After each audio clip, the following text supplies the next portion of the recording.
Біз алдыңғы сабағымызда командный строкамен жұмыс жасауды үйрендік. Енді осы сабағымызда ең қарапайым бір Python программасын жазайық.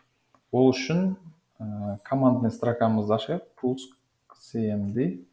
Осының ішінен мен қазір сіздерге C дискісінің ішінен, user папкасының ішінен, оның ішінде admin деген папка бар. Оның ішінде қандай папка бар екен? Мен сіздер үшін бір папка аштым. Python курсы. Осы жерге өтейік. JCD Python нежный курсы. Осының ішінде не бар? Сабақ 1 деген Python код файлы бар. Немесе өзіміз новыйдан создавать етсек те болады. Алдыңғы сабақтағындай енді қазір создавать етпей қояйын. Осы жерден сразу Visual Studio кодымызды ашайық.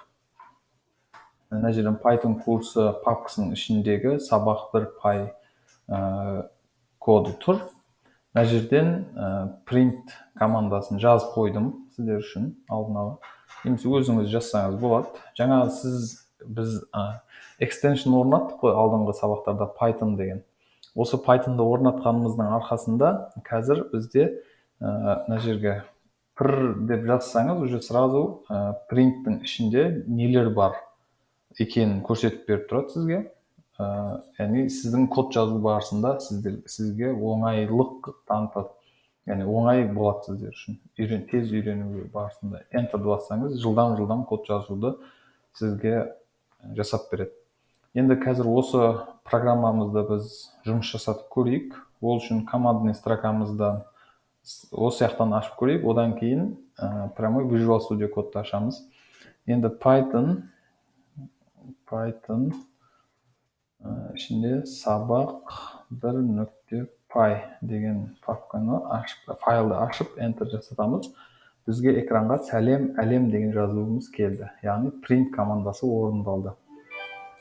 Дәл осыны жұмыс жасату үшін енді командный строкадан емес, прямой Visual Studio кодтан ашсақ болады. Ол үшін білесіздер, терминалды ашамыз, new терминал.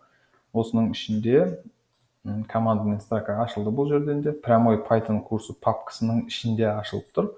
Енді осы жерден Python сабақ 1.py бассақ, бізде де осы жерден де прямой жазған кодымыздың нәтижесін экранға көретін боламыз. Дәл осылайда жазсаңыз болады, немесе командный строкамен де жұмыс жасаңыз болады. Алдағы уақытта мына жерге кодтарымызды жазып, нәтижесін осы жерден көріп отыратын боламыз.